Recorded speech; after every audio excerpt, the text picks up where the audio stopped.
استقبال القبلتی، قبلے کی طرف رخ کرنا. والعبد کان فی حال غفلتہ کالآبق من ربہ، اور بندہ اپنی غفلت کی حالت میں ایسا ہی ہوتا ہے جیسا وہ اپنے رب سے بھاگا ہوا ہوتا ہے، بھاگے ہوئے غلام کی طرح ہوتا ہے. وقد عطل جوارحہ، اور اس نے معطل کر رکھا ہوتا ہے، بیکار کر رکھا ہوتا ہے اپنے اعضاء کو اور اپنے دل کو، ان الخدمت التی خلق لہا، اس خدمت سے جس کے لیے اس کو پیدا کیا گیا. یعنی اس وقت وہ بندگی کی حالت میں اس طرح نہیں ہوتا. فَإِذَا جَاءَ إِلَيْهِ، پھر جب وہ اس کی طرف آ جاتا ہے، فَقَدْ رَجَعَ مِنْ إِبَاقِهِ، تو وہ رجوع کر لیتا ہے اپنے اس فرار سے، مفرور ہونے سے. فَإِذَا وَقَفَ بَيْنَ يَدَيْهِ مَوْقِفَ الْعُبُودِيَّةِ، پھر جب وہ کھڑا ہوتا ہے اس کے سامنے عبودیت کے مقام پر، وَالتَّذَلُّلِ وَالْإِنْكِسَارِ، اور ذلت اور انکساری کے ساتھ، فَقَدْ اسْتَدْعَى عِطْفَ سَيِّدِهِ عَلَيْهِ، تو وہ متوجہ کر لیتا ہے شفقت کو اپنے آقا کی اپنے اوپر، یعنی اپنے رب کی شفقت یا رحمت کو متوجہ کر لیتا ہے. وَإِقْبَالَهُ عَلَيْهِ بَعْدَ الْإِعْرَاضِ، اور اعراض کرنے کے بعد وہ اپنے آقا کی رحمت اور شفقت کو اپنے لیے حاصل کر لیتا ہے. یعنی نماز سے فارغ ہو کر جب ہم دنیا میں پڑ جاتے ہیں تو اللہ کو کم ہی یاد کرتے ہیں، پھر جب نماز کے لیے بلایا جاتا ہے حی علی الصلاح حی علی الفلاح، پھر واپس آتے ہیں اور اس طرح پھر اپنے رب سے اس کی رحمت اور شفقت طلب کرتے ہیں. وَأُمِرَ، اور اس کو حکم دیا گیا، بِأَن يَسْتَقْبِلَ بَيْتَهُ الْحَرَامَ بِوَجْهِهِ، کہ وہ اپنے چہرے کے ساتھ اس کے محترم گھر کی طرف اپنے رخ کو پھیر لے. وَيَسْتَقْبِلَ اللَّهَ تَعَالَى بِقَلْبِهِ، اللہ اکبر، اور رخ کر لے اللہ تعالی کی طرف اپنے دل کے ساتھ. چہرے کو قبلے کی طرف کر لے اور دل کو اللہ کی طرف کر لے. لِيَنْسَلِخَ مِمَّا كَانَ فِيهِ مِنَ التَّوَلِّ وَالْإِعْرَاضِ، تاکہ نکل آئے اس سے، انسلاخ ہوتا ہے نکلنا، مِمَّا كَانَ فِيهِ، جس میں وہ تھا، من التولی، پشت پھیرنے سے، والإعراض، اور اعراض برتنے میں. یعنی ابھی تک جو اس نے اپنے رب سے منہ موڑا ہوا تھا اور دنیا میں پڑا ہوا تھا اور اس سے بے رخی برت رہا تھا، تو وہ اس حالت سے باہر نکل آئے، واپس اپنے رب کی طرف رخ کر لے. ثم قام بین یدیہ، پھر کھڑا ہو اس کے سامنے، مقام الذلیل الخاضع المسکین، ایک ذلیل اور ایک عاجز اور خشوع کرنے والے مسکین کی طرح کھڑے ہونے والا. المستعطف لسیدہ، جو اپنے آقا کی شفقت کا طلبگار ہے. وَأَلْقَى بِيَدَيْهِ، اور ڈال دے اس کے سامنے، مسلماً مستسلماً، پوری طرح سپرد کرتے ہوئے، جھکتے ہوئے، ناکس الرأس، سر جھکائے، خاشع القلب، دل کے خشوع کے ساتھ، مطرق الطرف، نگاہ جھکا کر، یعنی نرم دل، خشوع والا دل اور جھکی نظریں اور ڈالے ہوئے سر کے ساتھ اپنے آپ کو پوری طرح اللہ کے حوالے کرتے ہوئے اس کے سامنے اپنے آپ کو گرا دے. لا یلتفت قلبہ عنہ، اس کا دل ادھر ادھر التفات نہ کرے، توجہ نہ کرے. ولا طرفہ یمنۃ ولا یسرۃ، اور نہ اس کی نگاہیں دائیں اور بائیں ادھر ادھر مڑے. بل قد توجہ بقلبہ کلہ الیہ، بلکہ وہ اپنے پورے دل کے ساتھ اس کی طرف متوجہ ہو جائے. وَأَقْبَلَ بِكُلِّيَّتِهِ عَلَيْهِ، اور پوری طرح اس کی طرف متوجہ ہو جائے، رخ کر لے.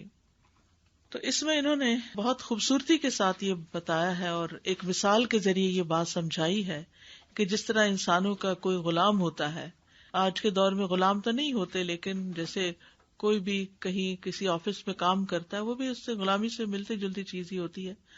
تو بعض اوقات یہ ہوتا ہے کہ جہاں وہ کام کر رہا ہوتا ہے وہ ان کی بہت بڑی ضرورت ہوتا ہے، اب کسی وجہ سے وہ ناراض ہو کر تو چلا جاتا ہے. اسی طرح کوئی عورت اپنا گھر چھوڑ کے چلی جاتی، تو آپ نے دیکھا ہوگا کہ جو لوگ بھی غصے میں آ کے ایموشنل ریئیکشن کی وجہ سے اپنی کسی جاب پلیس کو چھوڑ دیتے ہیں یا پھر اپنے گھر کو چھوڑ دیتے ہیں، تو جلد ہی ان کو ریئلائز ہو جاتا ہے کہ انہوں نے جو کیا وہ غلط کیا. وہ سمجھتے ہیں کہ ہم ضرورت تھے ان کی ہمارے بغیر گھر نہیں چلے گا یا ہمارے بغیر کسی کا بزنس نہیں چلے گا، تو ہم ان کو مزہ چکھائیں چھوڑ کر تاکہ ان کو پریشانی میں ڈالیں.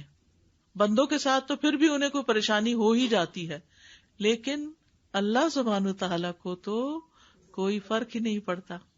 تو جب کوئی بندہ اللہ سبحانہ تعالیٰ کی غلامی سے اپنے آپ کو نکال کے کہ اچھا کوئی فائدہ نہیں نماز پڑھنے کا، میں نے اتنی دعائیں کی کچھ قبول نہیں ہوئی، اور چھوڑ کے وہ بھاگ جاتا ہے، تو وہ دیکھتا ہے کہ کوئی اور بھی تو ٹھکانا نہیں، کوئی اور بھی تو پناہ دینے والا نہیں.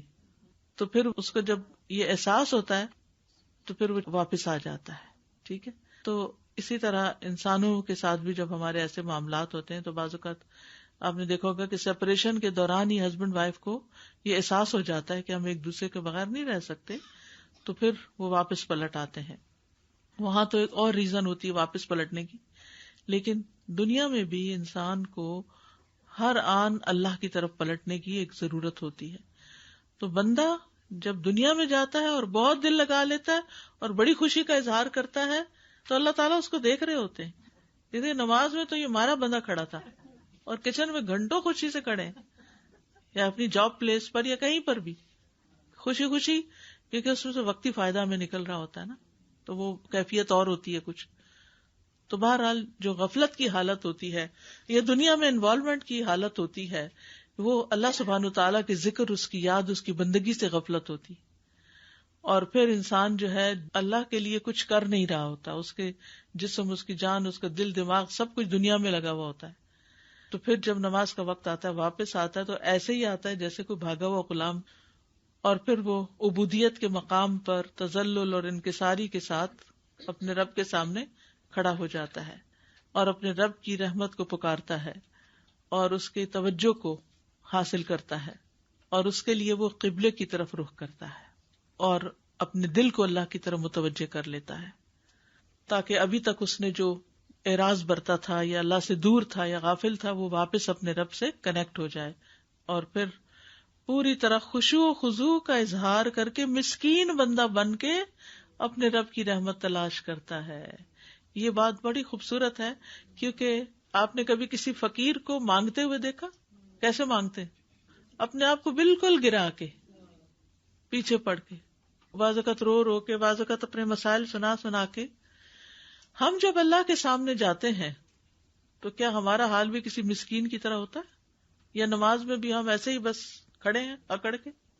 تو نماز کے خشوع میں سے ہے یہ بات کہ ہم اپنے اوپر وہ تذلل اور انکساری اور عاجزی اور مسکینی طاری کریں کہ اللہ میں کچھ بھی نہیں، سب کچھ تیرے ہاتھ میں ہے، اور جو بھی ہمارے مسائل ہوں وہ اللہ کے سامنے رکھیں.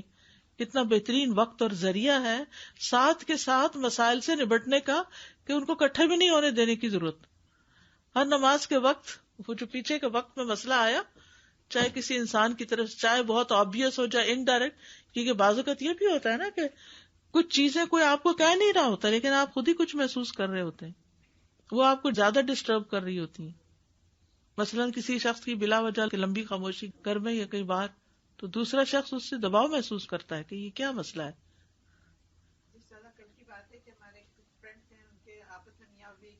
سالوں سے بات، مطلب رہتے تو ایک ہی گھر میں ہیں، پھر ہم سب چلے گئے ان سے وہی کہ بھائی تم اپنے آپ کو کر لو. تو یہ طویل خاموشی کی بات کہہ رہی تھی میں، آپ نے جو کی اس کو بالکل مجھ کو ایسا لگا کہ کل یہی تو ہمارے ساتھ میں جو ہم لوگ ان کو سمجھا رہے ہیں کہ یہ کیا ہو، کیونکہ وہ بہت بڑا ٹارچر ہوتا ہے. ٹارچر. تو پھر انسان وہی نا کہ اللہ سے جا کے باتیں کرتا ہے. چلے کبھی ٹیمپریری ہوتا ہے، کوئی وقتی طور پر ہسبینڈ کا موڈ آف ہے یا کسی بچے نے بہت ستایا ہے یا کچھ، تو پھر انسان جا کے تھوڑا اپنے رب سے باتیں کر کے اپنے آپ کو کمفرٹیبل کر لیتا ہے. تو اتنی خوبصورت چیز ہے، اتنی بہترین یہ عبادت ہے نماز کی کہ جس میں انسان مسکین بن کے اپنے رب کی شفقت اور رحمت طلب کرتا ہے. اب دیکھیں ماں اپنے بچے کی طرف کب متوجہ ہوتی ہے اور کس دل کے ساتھ متوجہ ہوتی ہے؟ پھر جب وہ سسکیاں لے لے کے رو رہا ہوتا ہے یا اس کو کوئی چوٹ لگ جاتی ہے یا پاؤں پکڑ لیتا ہے یا آپ کے سب چمٹتا اور آپ کہتے پرے ہٹو، پھر آپ کا دل نرم ہو جاتا ہے، پھر آپ بھی مائل ہو جاتے ہیں. پھر تو بہرحال جو انسان کی عاجزی ہے نا بندوں کے ساتھ، یا خاص طور پر اپنے رب کے ساتھ، بندوں کے ساتھ پھر بھی مطلب کے وقت بندے عاجز بن جاتے ہیں، اپنی مسکینی ظاہر کرتے ہیں، لیکن اللہ کے سامنے وہ مسکینی نہیں ظاہر کرتے کہ یا اللہ میں فقیر ہوں اور تو ہی مالک ہے اور سب کچھ تیرے اختیار میں ہے. تو یہ بڑا ضروری ہے. یعنی دیکھیے اس میں نبی صلی اللہ علیہ وسلم کی مثال بہترین مثال ہے کہ جنگ بدر کے موقع پر کس طرح دعائیں کر رہے تھے, رو رو کے اور اتنی عاجزی اور انکساری کے ساتھ کہ حضرت ابوبکر نے پیچھے سے پکڑ لیا اور کہا کہ بس اب بس بہت ہو گئی. حالانکہ آپ اللہ کے نبی تھے اور اللہ نے مدد کا وعدہ کر رکھا تھا, لیکن اپنی کمزوری اور اپنی بے بسی, طائف کے موقع پر آپ کے ساتھ جو ہوا تو اس وقت آپ نے اپنی بے بسی اور کمزوری کا اظہار کس طرح کیا. تو ہمارے بھی روز ہی کوئی نہ کوئی مسئلہ کہیں نہ کہیں سے کچھ نہ کچھ نکل ہی آتا ہے. ایسا ہم مسائل کا حل کس طرح کرتے ہیں بتائیے؟ یعنی جب ہمارے ساتھ کوئی کرتا نا تو ہم اس سے بڑھ چڑھ کے کر کے سمجھتے ہیں مسئلہ حل ہو جائے گا, اور نماز میں زیادہ سے زیادہ یہ کہ وہ یاد کر کے رو لیں گے یا پریشان ہوں گے یا دماغ ادھر ہی الجھا ہوا ہوگا. اللہ سے کنیکٹ نہیں کرتے, اس سے مدد نہیں مانگتے. حالانکہ یہ جو ہم کہتے ہیں نا ایاک نعبد و ایاک نستعین, یہ ان ساری چیزوں اور ان سارے مسائل میں اللہ سے مدد مانگنی ہوتی ہے. ہم نے کوئی بیمار ہو جائے اپنا پیارا, کوئی تکلیف میں ہو, کوئی ذہنی پریشانی میں مبتلا ہو, کوئی گھریلو, کوئی مالی, کسی کی جاب چلی گئی, کسی کا کچھ, تو انسان رو کے اپنے رب کو پکارے, اپنے لیے بھی اور کسی اور کے لیے بھی.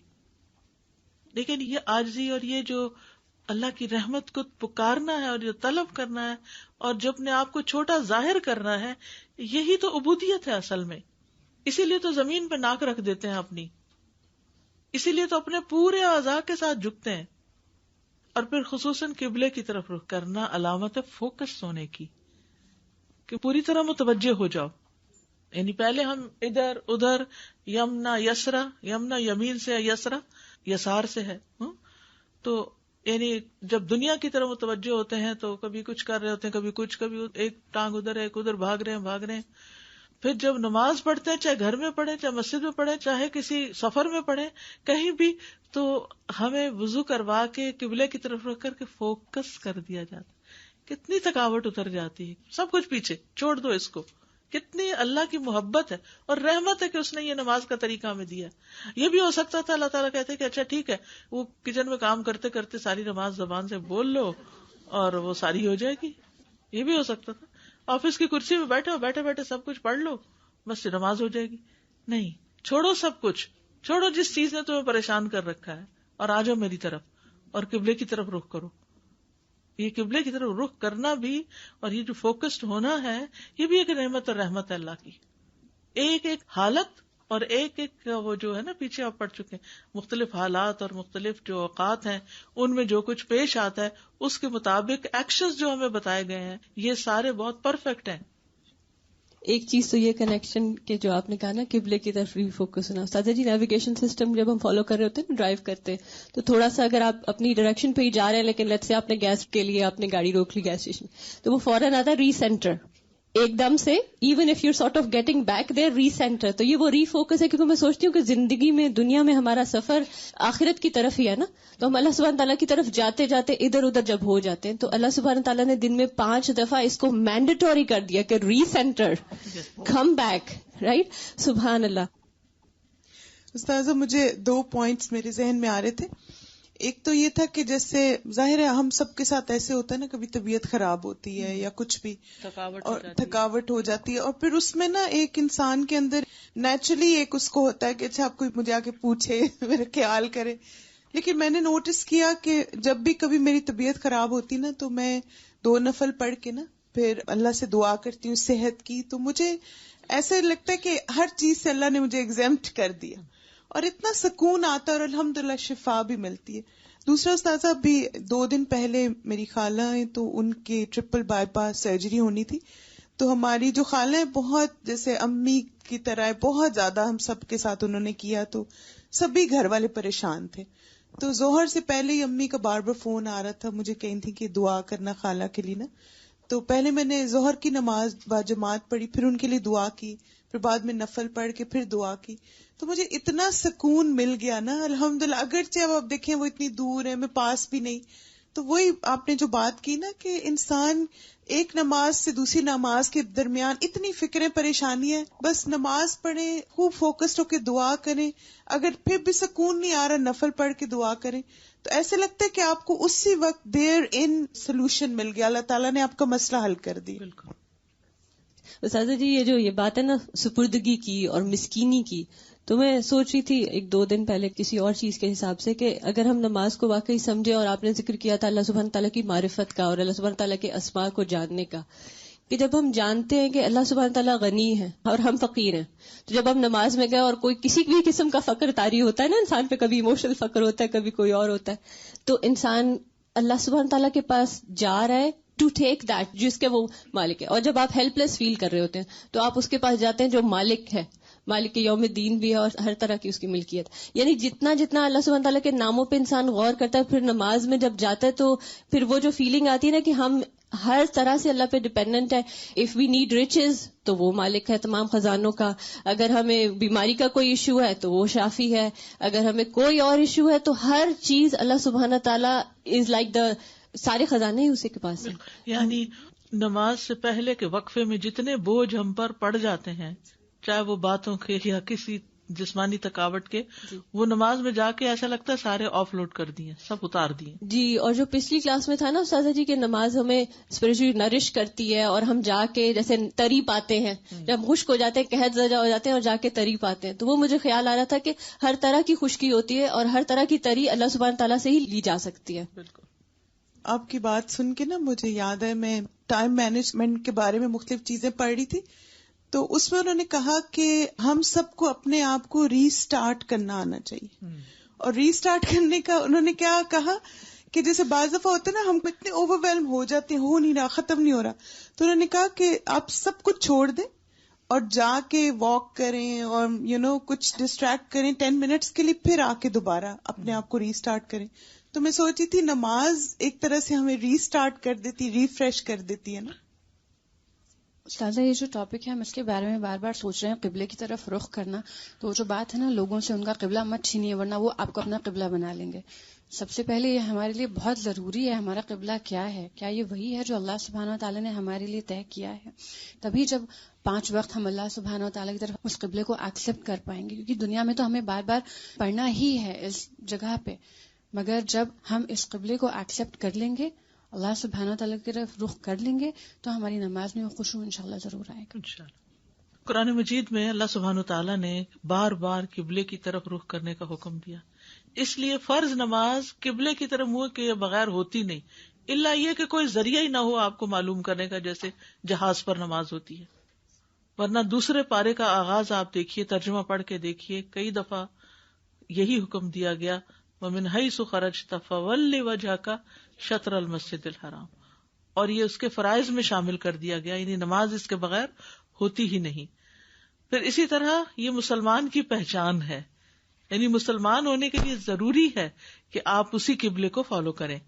حدیث میں آتا ہے من صلی صلاتنا واستقبل قبلتنا واکل ذبیحتنا فذلک المسلم الذی له ذمۃ اللہ وذمۃ رسولہ فلا تخفر اللہ فی ذمتہ. رسول اللہ صلی اللہ علیہ وسلم نے فرمایا، جو شخص ہماری نماز کی طرح نماز پڑھے اور ہمارے قبلے کی طرف منہ کرے اور ہمارا ذبیحہ کھائے تو وہ ایسا مسلمان ہے جسے اللہ کا ذمہ اور اس کے رسول کا ذمہ حاصل ہے، لہٰذا تم اللہ سے اس کے ذمے میں خیانت یعنی بدعہدی نہ کرو. یعنی یہ نہیں کہ نماز جدھر دل چاہے کر کے پڑھ لو اور حلال کھاؤ حرام کھاؤ کچھ بھی کھا لو تو پھر وہ اس ذمے سے نکل جاؤ گے.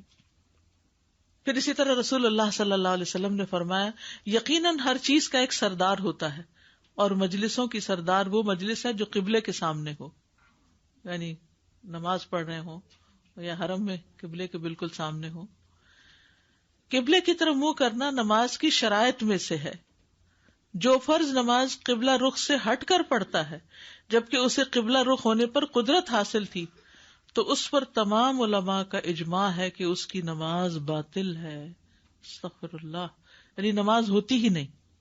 کئی لوگ فرض نماز بھی خواہ مخواہ گاڑی میں بیٹھ کے پڑھ رہے ہوتے ہیں اور وہ کبھی کسی طرف رخ کر کے جاری ہوتی ہے اور کبھی کسی طرح. نبی صلی اللہ علیہ وسلم فرض نماز کے لیے سواری روکتے تھے.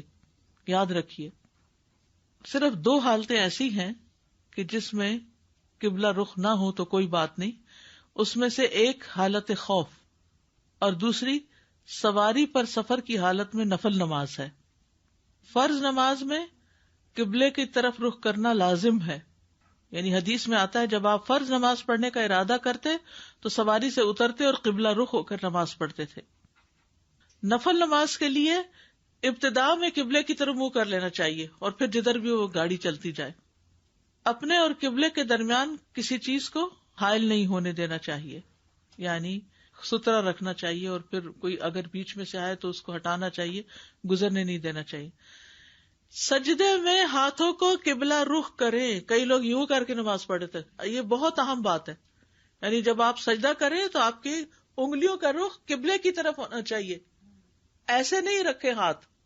کئی لوگ ایسے نماز پڑھتے ہیں، ایسے کرتے ہیں اور پھر ایسے کر دیتے ہیں، یعنی دوسرا اینگل کر، دس از رانگ، اسٹریٹ سامنے۔ اسی طرح کھڑے ہوں تو پاؤں کے رخ سامنے ہوں، بعض لوگ کھڑے ہوتے ہیں تو پاؤں اس طرح ہو رہے ہوتے، یہ درست نہیں، ٹھیک ہے؟ تو ہمارا چہرہ بھی اور ہمارے ہاتھ بھی اور ہمارے پاؤں بھی قبلہ رخ ہوں۔ دعا کے وقت قبلہ رخ ہونا پسندیدہ ہے، لیکن اگر نہ بھی ہو تو کوئی بات نہیں، جیسے نماز کے بعد آپ دعا مانگتے ہیں یا ویسے آپ دعا مانگنے لگتے ہیں تو بہتر ہے قبلے کی طرف منہ کرنا، لیکن نماز کی طرف فرض نہیں ہے۔ عمر بن خطاب کہتے ہیں کہ جب بدر کا دن تھا تو رسول اللہ صلی اللہ علیہ وسلم نے مشرکین کی طرف دیکھا، وہ 1000 تھے اور آپ کے ساتھ 319 آدمی تھے، تو اللہ کے نبی قبلہ رخ ہوئے، پھر اپنے ہاتھ پھیلائے اور بلند آواز سے اپنے رب کو پکارنے لگے۔ وہ نماز میں نہیں تھے، ویسے ہی قبلے کی طرف انہوں نے رخ کر لیا۔ عبداللہ بن زید کہتے ہیں کہ نبی صلی اللہ علیہ وسلم عیدگاہ کی طرف تشریف لے گئے اور بارش کے لیے دعا کی تو آپ قبلہ روح ہوئے، اپنی چادر پلٹی اور 2 رکعت نماز ادا کی۔ ٹھیک ہے، تلبیہ کہتے وقت قبلہ رخ ہونا، لبیک اللہم لبیک جب آپ شروع کرتے ہیں، تو نبی صلی اللہ علیہ وسلم نے جب ذوالحلیفہ سے عمرہ کیا تو آپ سواری پہ سوار ہوئے، جب وہ سیدھی کھڑی ہوئی تو اسے قبلہ روح کیا اور تلبیہ کہا۔ قبلے کی طرف تھوکنے سے منع کیا گیا ہے، ٹھیک ہے۔ قضاء حاجت کے وقت قبلے کی طرف رخ کرنے کی ممانعت ہے، ناپسندیدہ ہے، یعنی اسلامی ملکوں میں تو جب ٹوائلٹ وغیرہ بناتے ہیں تو کموڈ ہوتا ہے، اس کا رخ قبلے کی طرف نہیں کرتے، تو بیت الخلاء میں بھی قبلے کی طرف منہ نہیں کرنا چاہیے، الا یہ کہ کوئی رخ بنتا ہی نہ ہو، مجبوری ہو۔